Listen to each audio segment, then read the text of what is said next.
right, so we're here with a guest today on Macgasm. We're going to do a special episode this week. It's going to be photography related. So why don't you introduce yourself? I'm Justin Van Leeuwen. I'm an Ottawa-based photographer. First up, what do you got to show the fine folks? All right, so bags. Everyone's got to love a bag. Everybody loves bags. You know, you got a computer, a laptop bag. If you're a photographer, you need a bag. You need to hold your stuff, and as you get more stuff, you need to hold more stuff. So what I have here is the Think Tank Photo Retrospective 30 shoulder bag. What? Can it be any longer of a title? So some of the great features of this, I mean, you're going to hold tons and tons of stuff in this, in the 30. And they also make a 20 and a 10, right? So the 20 will hold less, and the 10 even less than that. So I got a Canon 7D with grip. So this will hold a 1D series, a D3, any pro size camera. I got some lenses in the side. I got a flash on the side here. This one has specific holders for my pens and business cards and notebooks. And I like pockets. I like cargo pants when they're cool. And this is like, I can't wear those anymore. So now this is my cargo pants, gotcha. Right? So it comes with a rain cover, completely sealed. Nice. So it's also the first thing I noticed when I picked this bag up is just how it's made. I mean, just feel that strap. Yeah, you can tell it's quality. Yeah, you can tell it's not cheap. This reminds me of a World War II kind of messenger bag. And this will last in 50 years. I have no doubt that this is made to last. So there's a rain cover, and that'll just come out, and you can put it on there. Or if you want to save some space in the bag, you could just unhook that. And so it's not permanently stitched in. Yeah, like it's, you're shooting in Arizona, it's not going to rain. Forget it, you don't need it. So I was able That's how Justin treats all of his gear. Forget it. Anything you didn't like about it, or that you wish you could be improved on the bag? I still, this particular one isn't as formal as I would have liked it to be. Mm-hmm. You know, like I'm shooting some high-end, multi-million-dollar fundraisers, and these people are paying, $1,000, $2,000, $5,000 a plate. I'm not gonna wear this there. That's right. I just kind of look like I came off the street with this, which is cool if I was on the street, because then nobody would know I have camera stuff. So I will have to check out the black one. I think the 20 is going to fit kind of a sweet spot, because I use my camera. I don't have it with me right now, but Black Rapid R strap. Yep. And so my camera's always out. So I actually don't need this extra spot for the camera in there. I could just, get rid of that middle section, condense it, make a smaller bag, and the black version, and then I think I'm set. I think that would be Justin's perfect bag. Well made, because obviously I throw my stuff around. Yeah.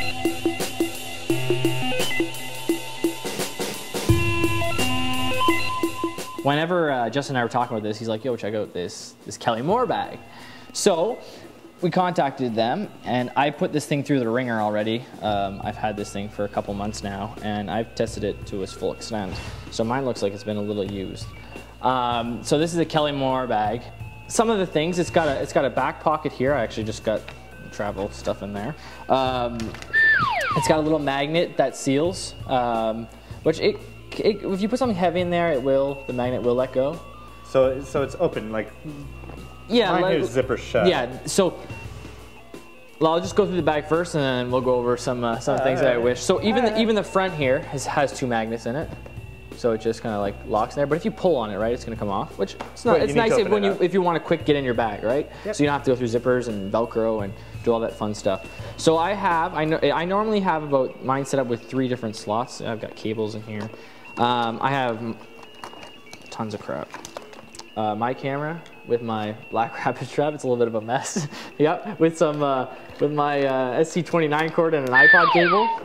I've got my flash, and then I just threw a lens baby and my 24-70 in here. Yeah. So it's got about 3 different slots. It has Velcro on the inside, so there's the detachable little retainer walls, I guess, which are leather too. Yeah, I mean that's pretty standard. No, okay, not real leather. Leather. This pleather. This is not. No. So it's not Velcro all the way in. Like if you see, it's just got some Velcro spots where they kind of want you to put things. So it's not super adaptable to yeah, you can remove like 3 of them and just have 1, or have all 4 in there. For your one big lens. Yeah, I guess. So. Okay. Or take it all out and just use it as a regular bag.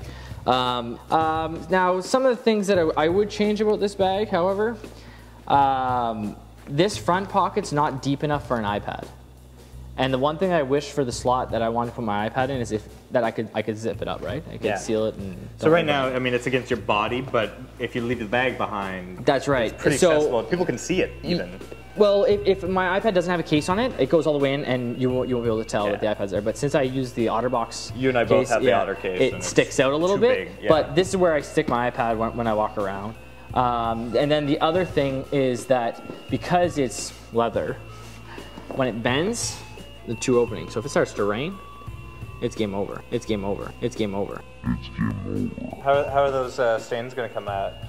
Use some leather. Oh, pleather cleaner. Pleather cleaner. That might work. And the difference though is I think mine's kind of. I look at this as a day wedding shoot.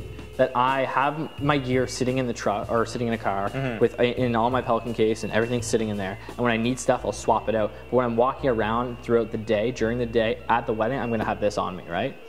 Whereas this looks like you could go a whole day. It's more durable. If it starts to rain, you're okay. Everything's protected. Yeah. You gotta worry about the conditions and stuff. The deciding factor that really shifted me back to Think Tank rather than trying was when I felt it. It just didn't have that long-term feel. I like to buy stuff that'll last me. I mean, you know, bags are an investment too. I mean, this stuff's all so expensive. I don't want to replace a bag every year.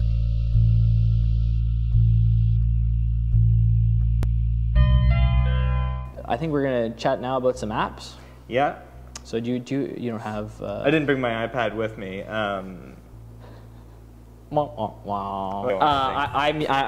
using the On1 DSLR remote app. Oh, so you're using it on your iPhone as well? Yeah. So what that is that's why I have half these cables. A USB cable that plugs into my camera, and you tether it to my laptop. And then on my laptop, there's a server application. And then as long as you're on the same network, my iPhone connects to that server with the client application. And then I can change my shutter speed, my ISO, my aperture, and everything directly from my iPhone. And when I take the picture, I get a live shot of the shot that my camera just took on my iPhone. Which is, I mean, as big, if not bigger, than your LCD on the back too. That's right. So I believe they have an iPad app that came out too. They do. I think I've seen it. I only just upgraded my camera to one that was even compatible with it. So that'd be neat to see a higher resolution image right away. Because I mean, seeing that preview image bigger. I mean, you just keep getting that bigger, and that's really where you're gonna. I think the thing that I liked about the app is that when I'm doing a shoot, I don't have to be behind the camera, right? So I can be practically standing beside a model or someone, and I just snap at them like, look, and they're like. So instead of the Facebook 20-degree downward angle, now you can just have a properly lit studio shot with all the hot models you spend time with. So we're gonna go downstairs and shoot from down there, while the camera is up here. So if you can see, that's Justin in there. We're creeping in another window, and now I'm gonna fire it. So, ready? And hopefully, let's try that again. So what I can also do here is I can change some of my settings. I like the way this is looking. And some of the things that I've noticed, you can actually set your laptop up in an ad hoc network. Okay. So you're basically using your laptop as a Wi-Fi router, but you don't need an internet connection. So what I was doing when I first had it, I was always like, you know what, I need wireless connection, so my iPhone has to be on the same network as my laptop. But then I was like, you know, if I just set up my laptop in an ad hoc network, your iPhone goes straight to the laptop. Yeah, my iPhone connects to the laptop, and then it sees all this stuff. So I don't actually have to have internet connection. So if you're out on location, you don't have internet connection, and you have a Mac laptop, you can set up your ad hoc network like that. So the only thing there is the camera still needs to be tethered to the laptop. That's right. It's not completely wireless yet. That's right. Okay. So until the cameras start catching up to that. So your app. Yes, I was I chose a processing app, something that you can actually do some live work on the iPad with. Now, I've heard a lot of people kind of bemoaning that a lot of the apps available on the iPad aren't as powerful as, say, Photoshop is on your laptop, and I think it's not going to be, and that's okay. So I used FilterStorm, which is a fairly independent developer app, and it doesn't really show up right away when you start looking for the apps because it's not heavily rated. It's definitely not the this isn't your mom's app. You're not like, go out and use this. This is somebody who has very specific things they need to do. I would say a professional would feel right at home using it. Cool. Because it does offer clone tools, an S-curve adjustment layer. You can add metadata to it in advance so that when you import your photo, you can have all your copyright information, which is great for photojournalists, people on the go that need to maybe upload stuff. It gives you 3 FTP upload options. So you can stream stuff out to news wires or whatever it is that you need to do.